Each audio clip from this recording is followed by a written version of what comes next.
and responsibility. What's going on here? You have to work out that you accept your salvation. Usually, like, I don't know, if you have an argument with somebody, you have to work it out between you and this other person. You have to work it out between you and your salvation that indeed, hey, you are saved, and now you have to go forward in awe. Okay.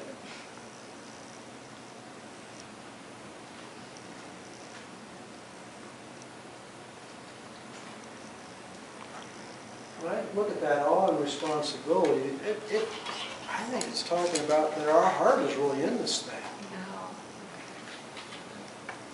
What do you think? This isn't like we're doing some actions. Okay, I ought to be doing something because I'm a Christian. No! It's out of this sense of awe of who God is. He saved me. And I have a sense of responsibility for that. That I want to work this out. I want to be His light. As it talked about, that we'd shine like lights in a dark place. Because you notice it says, for it's God who has worked within you, giving you the will and purpose. Do all you have to do without grumbling or arguing. Oh, we got to do this now because this is what the church is doing, or the pastor's got some campaign, or something's going on here. And no, do it all. Now, grumbling is like more towards God. Arguing is more towards people.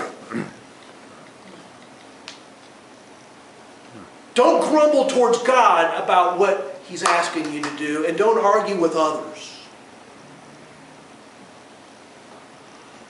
about it. Do it all. Why? So that you may be God's children.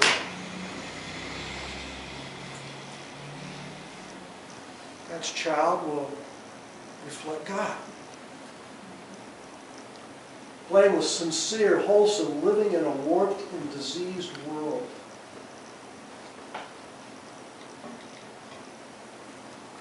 Shining.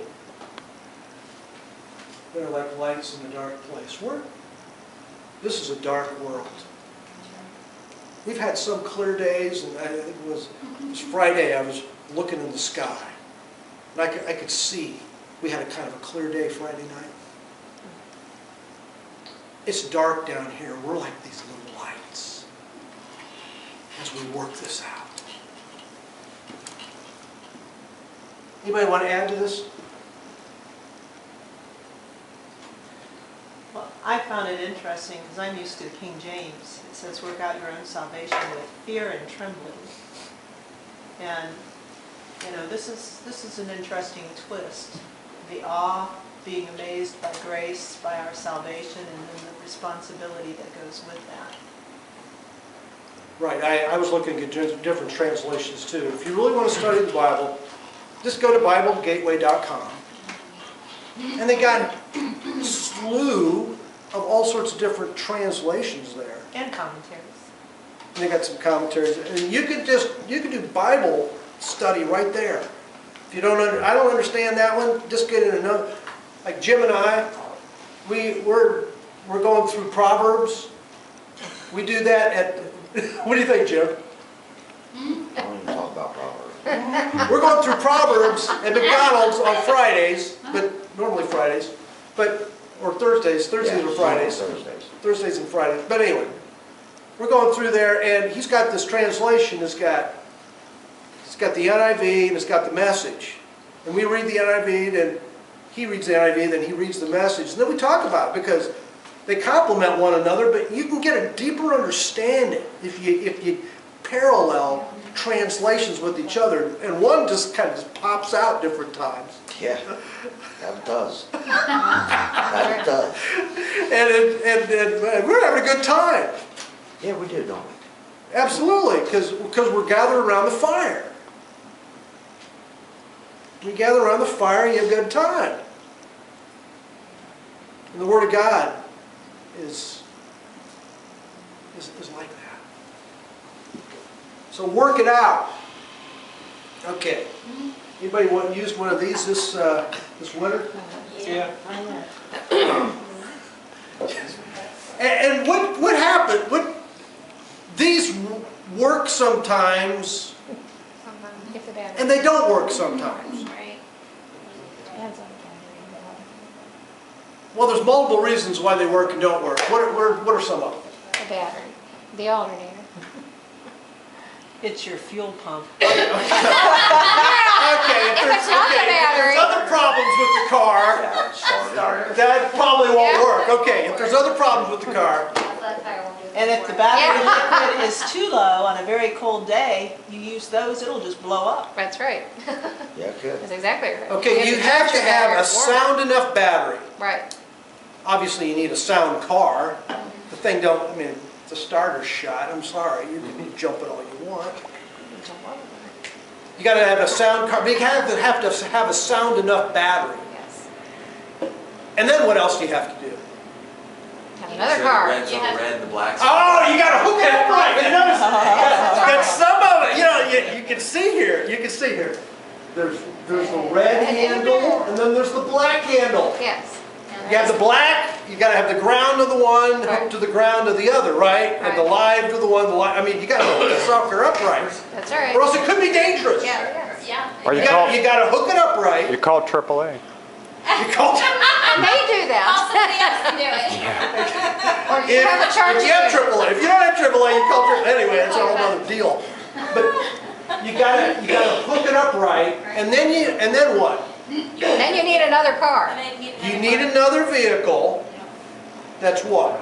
Working. That's working, that's live, and you gotta hook it in. Or you can just use another live battery. You Well, don't that's have to true. necessarily have the vehicle. That's true. You need a You have to have another charge battery. You need a live battery. That's right. Okay, Right, you gotta have a live. what does this have anything to do with what we're talking about today? We need jump starter. We do, we need jump start. But the battery's good. God is at work within you. Let's go back to that great passage, huh? Let's say it together. It starts right here, for God. For God who is at work within you, giving you the will and the purpose to achieve His purpose. Giving you the will and the power to achieve His purpose. God is at work within you. Okay, the battery's fine. All right? How many question your battery? Your spiritual battery. You ever go there? Well, geez, God, is God working? Where's God at? You ever do that? Well, maybe I'm really not saved. And you go through that whole thing. If the devil can keep you wondering if you're ever saved, you're never going to work anything out with God. You're never going to get into ministry. You're never going to get beyond that moment if he can keep you in that moment.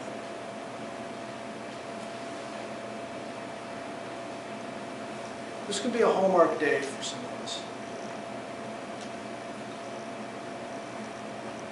God's in you. You asked Him to come into your life.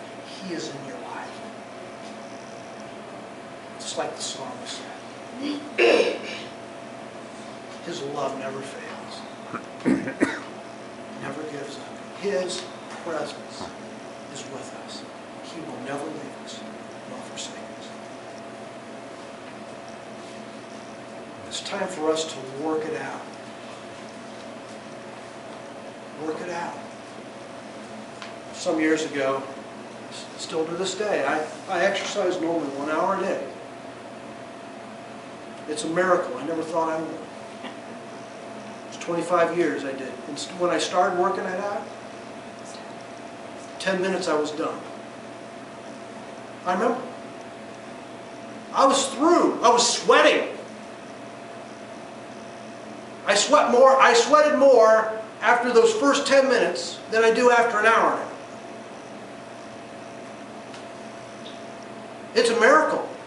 To me it's a miracle, but that's how it starts. There's the journey of 1,000 miles starts with one step.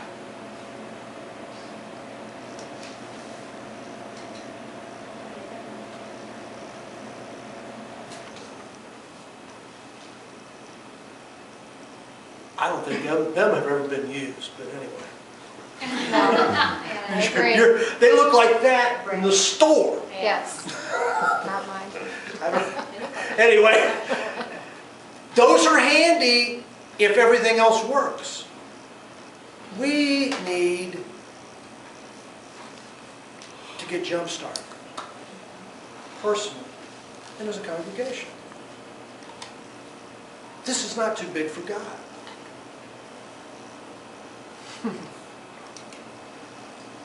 One of my favorite quotes, I read it some years ago from, it was out of the Love book from Leo Buscaglia. I think maybe Leo was Catholic, but I like this quote by Father William Dubay.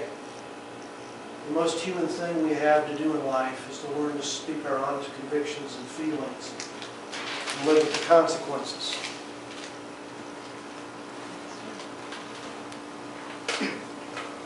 How do you like, and this is what struck me. This is the first requirement of love. If we're not real, we can't really have a relationship. Isn't that right? That means we're owning, we're being honest, we're owning our convictions. It doesn't say we know all the truth. Just because we have convictions doesn't mean we're right. This is the first requirement of love, and it makes us vulnerable to each other, to other people who may ridicule us, but our vulnerability is the only thing we can give to other people. It's a powerful quote. If we're not real, it's not going to work. Can we really jump in? Can we really work this out? Can we get our hearts into working out our salvation? And along the way, how can we be honest without complaining and arguing? That may be a challenge for some of us. To honestly share our convictions without grumbling or arguing or complaining. Because normally, what's in back of grumbling and arguing and complaining? What's in back of that? Why do people, come on, nobody here grumbles, argues, and complains. Selfishness. Okay, could be selfishness. And so then what we have to do is go be in back of that and say that, really, I just want to do what I want to do. Fear. That may be one of the problems. What's another one you said? Fear. Fear. Oftentimes there's fear in back of that. That's why we argue. That's why we complain. That's why we grumble, because there may be fear there. Do we understand these things? We have to get vulnerable.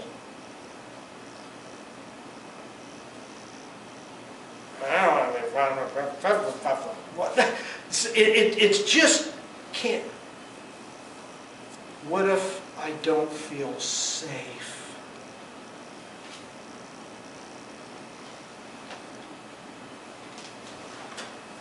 It makes us vulnerable to other people who may ridicule us. This is your life. This is my life. We'll go back to this quote, great quote. It's stuck with me for years. It was over 20 years ago that I first got a hold of that quote. And I'm still struck by it.